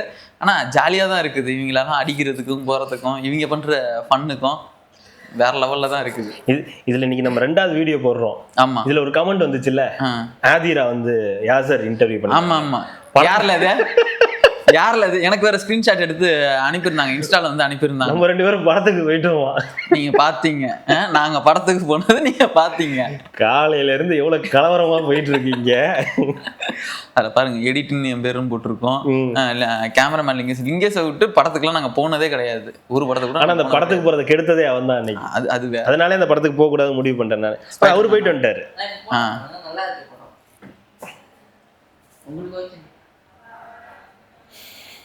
என்ன பேச வைக்கிறியா? இங்கே போட்டு வந்தாச்சு, இருக்குடி உனக்கு. ஓகே, இருக்கா? என்னது? எங்க மாபெரும் கூட்டம் நடந்திருக்குது நேற்றுக்கு, ஜென்சி மீட்டப் ஒசூர்ல. ஐயோ, அக்காலாம் பேசுனது பாத்தீங்களா இல்லையா? அதே மாதிரி கருப்பு பில்லா படத்துல அஜித் அவர்கள் போட்டதுக்கு அப்புறம் அந்த கருப்பு கண்ணாடி இந்த தமிழ்நாட்டுல வேற யாருக்கு, எம்ஜிஆர் அவர்கள் சொல்லலாம், அஜித் அவர்கள் சொல்லலாம். என்னங்கய்யா அதை சைடு துப்பிடுறீங்க, கேமரா இருக்கு இந்த சைடு துப்பி இருக்குங்க. அதுக்கப்புறமேட்டு ஒரு அங்கிளுக்கு போட்டால் அந்த கருப்பு கண்ணாடி எது நல்லா இருக்குன்னு பார்த்தோன்னா அது நம்ம வந்து தானே தலைவன் அங்கிளுக்கு தான். அப்புறம் அக்காவோட ஸ்பீச் வாயெல்லாம் பார்த்து கேட்கும்போது அப்படியே காதில் தேனா வந்து பாயுது. நியூஸ் வாசிக்கிறது எப்படி இருக்குன்னு கற்றுக் கொடுத்துருக்காங்க, எப்படி நியூஸ் வாசிக்கணும், விஜய் அவர்களோட நியூஸ் எப்படி வாசிக்கணும்னு ஒவ்வொரு நியூஸுக்குமே ஒவ்வொரு அழகான பாடல்கள் பாடி, கேட்க முடியல தான் ஆனால் பாடல்கள்லாம் பாடி இப்படி தான் நீ நியூஸ் வாசிக்கணும், நியூஸ் வாசிக்கிறவங்களுக்கே வந்து சொல்லி கொடுத்துருக்காங்க அக்கா. லாரியில அடிபட மாட்டேங்கிறோம், எவனுக்கா சாவாரு இல்லைங்க, நமக்கு சொல்றேங்க. லாரியில அதான் சொல்றேன், எவனுக்கா வருது, இறைவா என்னையும் கொன்று. சில நேரத்துல எவனோ டான்ஸ் ஆனாலே இதை ஆயிடுறானுங்க. இப்போ ஏதாவது ஃபங்க்ஷன்ல டான்ஸ் ஆடி ஒரு மாதிரி நெஞ்சு ஆயிடுறாங்க. சில பேர் துணிஞ்சு முடிவெடுத்து ஏதாவது சாப்பிட்டுறாங்க, ஏதாவது சாப்பிட்டு ஏதாவது பண்ணிக்கிறாங்க. நமக்கு இது இந்த 3த்தையும் சேர்ந்த மாதிரி ஒண்ணு வர்றதுதான் இந்த ஜென்சி மீட்டப். உன் தலைவிதி, நீ இதெல்லாம் பார்க்கணும், இத பத்தி எல்லாம் பேசணும்னு இருக்கு இல்லையா, இதுதான் நம்ம தலையெழுத்து. பாருங்க எவ்வளவு கொடுமையானது, அது பேசுறதெல்லாம் கேட்கறது எவ்வளவு கொடுமையா. அதாவது நம்ம கிளாஸ்ல ஒழுங்கா கவனிச்சிருந்தோம்னு வச்சுங்களேன், நம்ம ஸ்கூல் போய் ஒழுங்கா கவனிச்சிருந்தோம்னு வச்சுங்களேன், இந்த பக்கமே நம்ம வந்திருக்க மாட்டோம். ஏதாவது இல்லைன்னா வேற எங்கேயாவது ஐடி எங்கேயாவது எப்படியோ ஐடில இருக்கிறவங்க தானே இப்ப போனை இதை வச்சுட்டு இதெல்லாம் பாத்துக்கிட்டு இருக்காங்க. இல்லையா, நமக்கு அது வேணும்னா பார்க்கலாம், இல்லைன்னா ஸ்கிப் பண்ணிட்டு போயிடலாம். இது எனக்கு வேணாண்டா அப்படின்னு ஸ்கிப் பண்ணிட்டு போயிடலாம். ஆனா நீங்க இங்க உட்காந்துட்டு நீங்களும் பேசணும், இந்த கருமாந்திரத்துல நம்ம பார்க்க வேண்டிய ஒரு நிலை வருது பாத்தீங்களா. சரி, எங்கேயாவது பேசுறது ஏதாவது கேட்கற மாதிரியாவது இருக்கா? ஒண்ணு பாட்டு பாடி பாட்டாவே பண்ணனே என்ன தாத்தா தாத்தா ஏதோ ஒரு பாட்டு ஒண்ணு பாடுறீங்களா, எங்க தாத்தா சின்ன தாத்தா அந்த பெரியார பத்தி என்னமோ பாடி பாட்டு பாடுறன்னு ஒரு பைத்தியம் ஒண்ணு, இந்த பைத்தியம் நியூஸ் வாசிக்கிறேன்னு ஒரு பைத்தியம் ஒண்ணு, விஜயாவே தன்னை உணர்ந்துகிட்டு திமுக ஒரு விஜய் இருந்தா எப்படி இருக்குன்னு ஒரு மிமிக்ரி ஆர்டிஸ்ட் பண்ணுவாங்கல்ல. சில பேர்லாம் வந்து இந்த ஃபங்க்ஷனுக்கு ரஜினி வந்து எப்படி பேசுவாரு, கமல் வந்து எப்படி பேசுவாங்கன்னு பேசுவாங்க. மீஷோ விஜய்னு சொல்லிட்டு இருக்காரு. மீஷோல கூட அவங்க விஜய்ல சேர மாட்டாங்க. இதுல அப்பப்போ போட்டோ வேற எடுத்து காட்டிக்கிறாங்க, என்ன போட்டோன்னு தெரியல, அது ஏதோ ஒரு போட்டோ எடுத்து காட்டிக்கிறானுங்க. ஓ அந்த இது ஓகே ஓகே. இன்னும் எத்தனை வருஷத்துக்கு காட்டுவீங்க அந்த மாதிரி? அது அழியிற வரைக்கும், இந்த உலகம் அழியிற வரைக்கும், அதுதான் விஜய் ஆட்சி அழியிற வரைக்குமே நாங்க வந்து அதை காமிச்சுக்கிட்டே நம்ம தலையெழுத்து. இங்க இதெல்லாம் பாக்குற வரைக்கும் நம்மளும் பார்த்து இந்த கருமாந்திரத்தெல்லாம் பேச வேண்டியதா இருக்கு. அடிச்சிருங்க வேணாமா? தெரியலங்க, அந்த போட்டோ எடுத்து காட்டும்போது இன்னும் WWFல வந்து இந்த ரெஸ்லிங்ல வந்து இது எடுத்து காட்டுவாங்க தெரியுங்களா, இந்த பெல்ட் நான் வாங்கியிருக்கேன் அப்படின்னு காட்டுவீங்களா, அந்த மாதிரி அவங்க போட்டோ எடுத்துடுறாங்க. இல்லைங்க, அவங்க புதுசா ஒரு அமௌண்ட் கொடுத்து அவங்களை செட் பண்ணிருக்காங்க திமுக. ஒரு இது கொடுத்து நீங்க இதெல்லாம் போய் பண்ணுங்க, உங்களுக்கு தான் வேலை இல்லைன்னு தெரிஞ்சு போச்சு. என்ன எல்லாம் லாயரா இருக்கீங்களா, என்ன கதை? அவங்க மேல சீக்கிரம் டப்புன்னு வேலை வெட்டி இல்லைன்னா அந்த மாதிரி தான் ஏதாவது தான் இருந்திருப்பாங்க, எதுவும் யாரும் சேர்த்து இருந்திருக்க மாட்டாங்க. சரி சும்மா தானே இருக்கீங்க, தண்டகர்மாந்திரமா தானே இருக்கீங்க எல்லாம், வாங்க யாரும் நாங்களாம் ஜென்சி. இப்போ சில நேரத்தில் நம்ம ஹீரோக்கள்லாம் காலேஜ் படிப்பாங்கல்ல, ஆமா ஸ்கூல் படிப்பாங்க. நம்ம காலேஜ்னாலே நமக்குலாம் தெரியும், நம்மலாம் 18 to 21 காலேஜ், இல்லைன்னா 21 to 24 இந்த 2 டிகிரி பண்றது. ஆனா நம்ம ஹீரோஸ் எப்ப ஹீரோவா காலேஜுக்குள்ளார வருவாங்க, 35 வயசுல வந்து ஹீரோவா வருவாங்க. அந்த மாதிரி தான் நீங்களாம் இனிமே ஜென்சி, ஓகேங்களா? இல்ல ஓகே அப்படின்னு நீங்க எல்லாம் உள்ள வாங்கன்னு சொல்லி வர இங்கிலீஷ்காரனா இது சத்யராஜ் வந்து சிபிராஜோட திருடி போட்டு வந்தீங்கன்னா நீ வந்து ஸ்டூடெண்ட் ஆயிடுவியா? நம்பர் ஃபர்ஸ்ட் படம் இவர் வந்து இங்கிலீஷ்காரன் இந்த சிபிராஜோட டி ஷர்ட் எல்லாம் திருடி போட்டு வந்துட்டு இந்த மாதிரி பண்றாரு. இந்த காலேஜ் ஸ்டூடெண்ட் தான்ப்பா. அந்த மாதிரி நீங்க எல்லாம் ஜென்சி, நீங்க எல்லாம் ஏதாவது இதுமேதான் அடுத்த கட்ட திமுகவே நீங்க தான் இந்த இதுவே காப்பாத்த போறீங்க. போலி தான் இந்த கழகத்துடைய அடுத்த தலைவி, கனிமொழி கூட கிடையாது. போலியை நீங்க மட்டும் உருவாக்கிட்டீங்கன்னா போலியை வந்து அடுத்த துணை முதலமைச்சராக என்னவோ ஆக்கி இந்த கழகத்தை நம்ம காப்பாத்திரலாம். கழகத்துக்கு இந்த சோதனையை பாருங்க, யாரெல்லாம் காப்பாற்ற வேண்டியது. இதுக்கு இந்த பச்சோந்திக்கு ஏதோ போஸ்டிங் கொடுத்துருக்காங்க போல. அவனே பாருங்க பண்றான். அது வேற ஏதோ ஒண்ணு போட்டு நீங்க இந்த பச்சோந்தி எல்லாம் யாருன்னு எங்களுக்கு புரியலாம், தயவு செய்து சொல்லாதீங்க. பச்சோந்தின்னு போட்டீங்கன்னா எங்களுக்கு பேர் சொல்றது, அதுங்க பேர் சொல்றதே நம்மளுக்கு வந்து இன்ட்ரெஸ்ட் இல்ல. வழக்கமா பச்சோந்தி யாருன்னா தாவேக்கால இருந்துட்டு உடனடியாக திமுகல சேர்ந்தது. கிஸ் மாதிரி நம்ம வந்து சொல்லிடுவோம், நீங்களே வந்து போய் சர்ச் பண்ணி செந்தில் பாலாஜி அவர்கள் ப்ரோகிராம் பாத்தீங்கன்னா அறிவு கூர்மையா வளரும். தாவேக்கால இருந்துட்டு திமுக செந்தில் பாலாஜி அவர்களோட போய் கோயம்புத்தூர்ல வசிக்கிற ஜீவன் அது. ஆமா, அந்த ஜந்து அங்கதான் சுத்திக்கிட்டு இருக்கு. அந்த ஜீவனுக்கு ஏதோ போஸ்டிங் கொடுத்துட்டாங்கன்னு உள்ளுக்குள்ளாரே கடுப்பு. இப்ப என்ன பண்ணிடுச்சு, நீங்க இப்ப அதுக்கு போஸ்டிங் கொடுத்துட்டீங்க. நாங்க கட்சிக்காக நாங்க இங்க உழைச்சுக்கிட்டு இருக்கோம், எவ்வளவு களத்துல இறங்கி போராடிக்கிட்டு இருக்கோம், இத்தனை வருஷமா இருக்கோம். நீங்க என்னமோ இப்ப அது என்ன பண்ணிடுச்சுன்னு அதுக்கு வந்து போஸ்டிங் கொடுத்துருக்கீங்களேன்ற ஒரு பக்கம் அந்த இதுவும் வந்து பேச்சு கொடுத்துட்டு இருக்காங்களா, போயிட்டு இருக்கு. உடனே போயிட்டீங்க,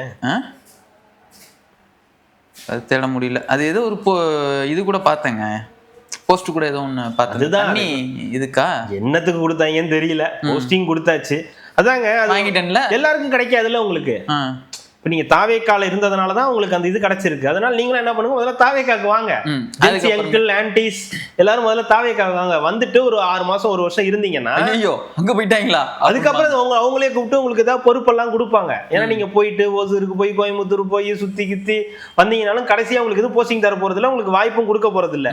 நீ என்னதான் நின்று சாதாரண டிஷர்ட்டை திருப்பி நின்று சாதாரணமா வரலடா திமுக காரன் சொம்படிச்சுதான் வந்தான் திமுக காரன் என்ன சொல்லி வந்தினாலும் உனக்கு எதுவும் ஆதாயம் கிடையாது. இதுல இது ரெகுலர் குடும்பங்கள் நம்ம வாட்ச் பண்றதா நம்ம பழைய வீடியோல வந்து சொல்லியிருக்காங்க, திமுகல சேர்ந்து பதவி வாங்குவது எப்படின்ற ஒரு தனி நாங்க ஒரு செக்மெண்டே வந்து போட்டிருக்கோம். நீ அதெல்லாம் பார்த்து தெரிஞ்சுக்கிட்டீங்கன்னா நீங்களா போஸ்டிங் வரணும்னா முதல்ல நீ தாவேக்காக்கு வரணும். நீ முதலமைச்சர் அந்த 2025-26 வரைக்கும் இருந்த முதலமைச்சர் போய் சந்திக்கணும்னா நீங்க முதல்ல தாவேக்காலையோ இல்ல டிவிகே விஜயோ பயங்கரமா திட்டணும். ஈஸியா போட்டோ எடுக்க முடியும், ஈஸியா நீங்க அன்னைக்கு இருந்த துணை முதலமைச்சரை போய் பார்க்க முடியும். இப்ப நீங்க யார் வேணாலும் போய் பார்க்கலாம்னு வச்சுங்க. ஏன்னா இப்ப இந்த வாக்கிங் போனாலே போய் பார்க்கலாம், வாங்க எங்க ஏரியா வார்டு கவுன்சிலரா வாங்க, நீங்க அவரை போய் தைரியமா சொல்ல முடியும். பாட்டிங்களே கூப்பிடுறாங்க. ஆமா, என்னங்க வேற யாரும் கூப்பிடுவா, முகனங்க நட்பு எல்லாம் ஃப்ரெண்ட்ஸுங்க, அவங்களும் வாக்கிங் போறவங்க தான்.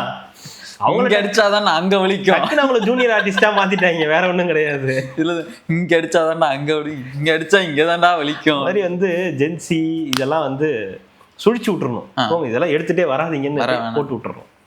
ஓகே விடுங்க. அதுலயுமே ஒரு டவுட்டு, அனிதா அப்படின்னு சொன்னோன்னே யாருன்னு கேக்குறீங்கல்ல, அப்பெல்லாம் நீங்க எல்லாம் நியூ சப்ஸ்கிரைபர்னு வந்து நினைக்கிறேன். அவர் வந்து நம்ம இவர் இருக்காரு இல்லையா, பாயும் புலி பென்ஸ் கார் பிச்சைக்கார கார் வச்சிருக்காரு இல்லையா, பென்ஸ் பிச்சைக்கார கார் வச்சிருக்காரு இல்லையா, அவருடைய மாமா.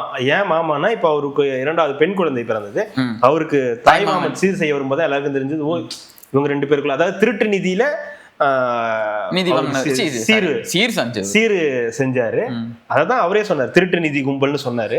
அந்த திருட்டு நிதியில சீர் செஞ்சதுதான் அவர் வந்து வாங்கி சந்தோஷமா கை எப்படி புடிச்சு கூட்டு வந்தாரு பாருங்க, அந்த தாய்மாம சீர் சுமந்து வராண்டி அவன் செருப்பு அது மாதிரி ஒரு பாடுறாரு, விட்டுருங்க. தங்க கொலுசு ஒண்ணு தாராண்டி, அதான் பாடம் வந்தா டக்குனு லிரிக்ஸ் தான் மாறி போச்சு, பழக்கமா பாடுற மாதிரி பாடி கொலுசுக்கு கீழே இறங்கிட்டீங்க நீங்க. அது மாதிரி வந்து இருக்கக்கூடிய நபர் தான் அனிதா. அந்த அனிதா ராதாகிருஷ்ணன் அவர்கள் இப்போ மைக்ரோ லெவல் இதுல இறங்கிட்டாரு. மைக்ரோ லெவல்ல போயிட்டு எவ்வளவு ஓட்டு, யாரு ஓட்டு போட்டா, யார் 106 ஓட்டு போட்டா, யார் 130 ஓட்டு போட்டா, ஏன் இங்க 130 ஓட்டு விழுந்தது, ஏன் இங்க 100 ஓட்டு தான் விழுந்தது, அந்த 130 ஓட்டுக்கு போட்டவன் எவனு கண்டுபிடிச்சு அவனுக்கு நம்மளோட எதுவுமே தரக்கூடாது. அதாவது மாமாவும் மாப்பிள்ளையும் எவ்வளவு இதுவா இருக்காங்க பாருங்க. நம்மளுக்கு ஓட்டு போடாதவன் நமக்கு துரோகி, பிச்சைக்கார பையன், நாயி, பரதேசி, பண்ணாட. இவரு நமக்கு ஓட்டு போடாதவனுக்கு நம்ம எதுவுமே கொடுக்க கூடாது, நம்ம அவனை சீண்டவே கூடாது, அவன் நம்மள பக்கத்திலேயே சேர்த்துக்க கூடாது, அவனுக்கு எந்த நல்லதும் பண்ணக்கூடாது.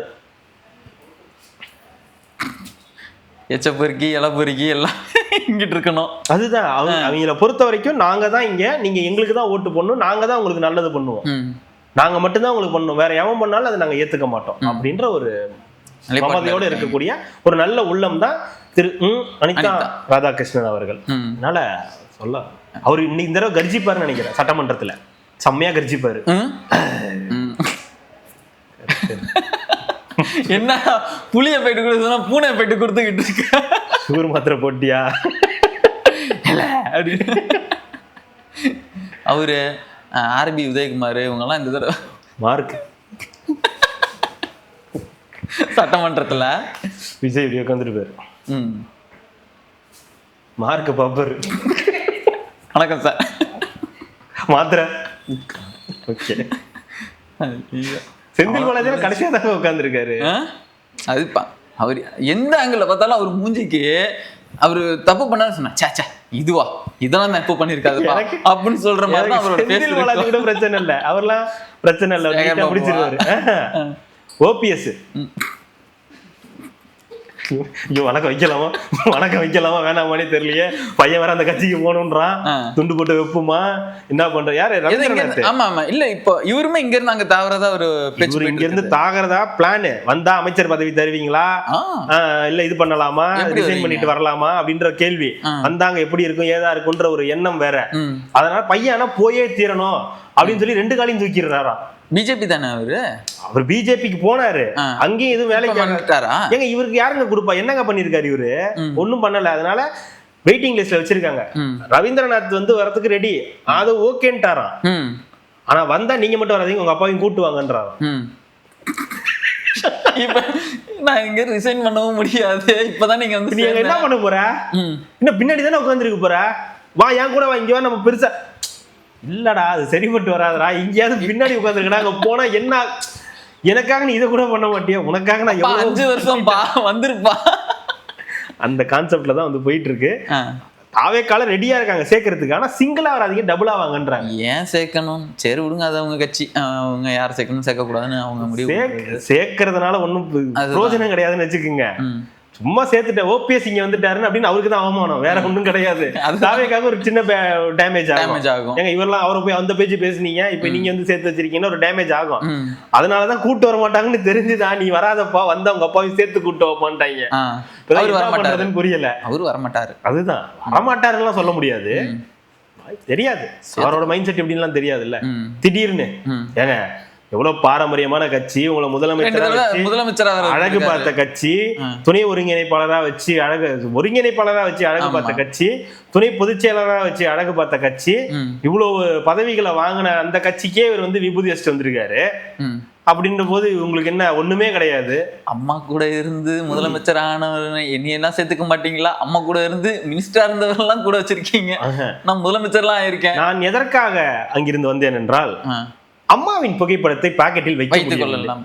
என்னால் சூரியன் புகைப்படத்தை இல்லையே, இல்ல அன்னைக்கே கொடியில என்னைக்கே போனீங்களோ அன்னைக்கே உடனே மாத்திட்டாரு. இருந்தாலும் மனம் கேட்கவில்லை. என்னுடைய வீட்டில் இருந்த இந்த இரட்டை இலையை, இந்த கதவில் இருந்த இரட்டை இலையை உடைக்கும் பொழுது என்னுடைய மனது எவ்வளவு பாரமாக இருந்ததை வார்த்தைகளால் என்னால் சொல்ல முடியவில்லை. ஆகவே அம்மாவின் படத்தை அண்ணன் செங்கோட்டையன் அவர்கள் எப்படி அம்மாவின் புகைப்படத்தை தனது பாக்கெட்டில் வைத்திருக்கிறார், அதே போலவே நானும் அம்மாவின் புகைப்படத்தை வெட்டுக்கொண்டு நம்மளுடைய கழக தலைவர் அண்ணன் புரட்சி தளபதி விஜய் அவர்களின் சிஎம் ஜோசப் விஜய் அவர்களின் ஆணைக்கிணங்க அவருக்கு உத்தரவின்படி இந்த கட்சியில் பணியாற்றுவேன். தொண்டாற்றுறதுக்காக நான் பச்சை நினைக்கிறேன்.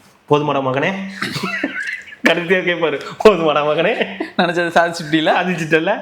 சரி இவருக்கு என்ன போஸ்டிங் தெரியும், இவருக்குலாம் ஒரு போஸ்டிங் கிடையாதுங்க, கட்சி உறுப்பினர் போஸ்டிங் மட்டும் தான் கொடுக்குறோம் அப்படின்னு முடிச்சு விட்டுருவாங்க. அடுத்த முடியலன்னு எடுத்துருக்கு. இந்த பட்ஜெட் இதுக்காக பேசிருக்காங்க, 50,000 கோடிக்கு புதுசா டவுன்ஷிப்லாம் இது பண்றாங்க. அதெல்லாம் நம்ம பட்ஜெட் முடிஞ்சதுக்கு அப்புறமேட்டு பேசினாதான் கரெக்டா இருக்கும். ஏன்னா இதெல்லாம் செய்தியில எவ்வளவு வருதுலாம் உண்மைன்னு தெரியாது. ஆமா, வரட்டும், வந்தானே கண்டிப்பா பேசுவோம். வரட்டும். அதே மாதிரி பிகே ஜபிச்சுட்டார்ல இடைத்தேர்தல்ல, அது முக்கியமான விஷயம் இல்ல. நவீன் சிங் அவர் அந்த இவரு கட்சி இதுவா ரிசைன் பண்ணிட்டு அங்க போனதுனால பேர் நவீன் நபீன் பிஜேபியில அவர் ரிசைன் பண்ணிட்டு போனாரு. இப்ப ஆனா அங்க இந்த இடத்துல வந்து ஜெயிச்சிட்டாரு. நம்ம இவரு பிரசாந்த் கிஷோர் வந்து ஜெயிச்சிட்டாரு. லாஸ்ட் டைம் வந்து ஒரு 4% தான் ஓட்டு வாங்கினாரு அங்க அந்த தொகுதியில. இப்ப 48% வாங்கியிருக்காரு. இது பிஜேபிக்கு விழுந்த முதல் மிகப்பெரிய அடி. அந்த தொகுதியில பிஜேபி தான் எப்பவுமே ஜெயிக்கும். அது எக்ஸாக்டா சாரி அந்த தொகுதி நேம் சரியா ஞாபகம் இல்ல. என்னமோ பூர்னு வரும், என்னமோ பந்திப்பூரம், என்னமோ ஒரு ஊர் வரும். அந்த ஊர்ல பிஜேபி தான் எப்பவுமே ஜெயிக்கும். பர்சன்டேஜ் கூட வந்து ஹெவியா தான் இருக்கும். இந்த தடவை பயங்கர இதுல வந்து அடிச்சு தூக்கிட்டு பிரசாந்த் கிஷோர் வந்து வந்துட்டாரு. தப்பு பண்ணிட்டாருங்க, அவர் நின்றுக்கணும். இல்ல இடைத்தேர்தலோட அந்த இது வந்து இந்த தடவை வந்து ஒரு ஆளுங்கட்சிக்கு இல்லாம, ஏன்னா அந்த இடத்துல இருந்து இவர் நம்ம முதலமைச்சரா இருந்தாலும் நிதிஷ்குமார், அவர் விலகிட்டு அதுக்கு பதிலா வேற முதலமைச்சர், ஏன்னா நிதிஷ்குமாருக்காக ஓட்டு போட்டாங்க. இப்ப அந்த இடத்துல ஒரு பாஜக ஆள் வந்து முதலமைச்சரா இருக்காருன்றத அவங்க ஏத்துக்கலன்னு நினைக்கிறேன். அதனுடைய விளைவு பிரசாந்த் கிஷோர் அவர்கள் வந்து இன்னைக்கு ஜெயிச்சிருக்காரு. இது அடுத்தடுத்த தேர்தல்கள்ல எப்படி எதிரொலிக்க போகுது அப்படின்ற ஒரு கேள்வி எல்லாருக்குள்ளயும் வந்து அந்த இடைத்தேர்தல் ஒருவேளை இங்க சேர்ந்து நடந்திருந்ததுன்னா, ஏன்னா இங்கேயும் வந்து உடனே ரிசைன் பண்ணிட்டாங்க. ஏடிஎம்கேல இருந்து எல்லாரும் நிறைய உடனே ரிசைன் பண்ணிட்டாங்க. இது இங்க எப்படி எதிரொலிக்கும்? அந்த மக்கள் ஏடிஎம்கேக்கு தானே ஓட்டு போட்டாங்க. இப்ப தாவேகா நின்னுச்சுன்னா அது எப்படி, தாவேகா சின்னத்துல நின்னாங்கன்னா எப்படி இருக்குன்ற ஒரு கியூரியாசிட்டி வந்து வந்திருக்கு. அதனால அது ஃபியூச்சர்ல தெரியும், இடைத்தேர்தல் வைக்கும் போது தெரியும். மத்த இடத்துல எல்லாம் என்ன யார் ஜெயிச்சாங்க யாருன்றது தெரியல, அதுவும் பார்த்தனா நாளைக்கு. அதனால இது வந்து பிரசாந்த் கிஷோர் அவர்களுக்கு ஒரு வெற்றி கிடைச்சிருக்கு. அது தேர்தல் அலைகள்ல ஒரு பெரிய ஒரு தாக்கத்தை ஏற்படுத்தும் நினைக்கிறேன். அடுத்தடுத்த நிகழ்வுகள் பேசுவோம் கண்டிப்பா. நாளைக்கு நிறைய விஷயம் இருக்கு, வரும் அது மூலியமா வச்சுட்டு நம்ம நிறைய விஷயங்கள் நம்ம பேசுவோம். கார்த்திக், மிக்க நன்றி, மகிழ்ச்சி.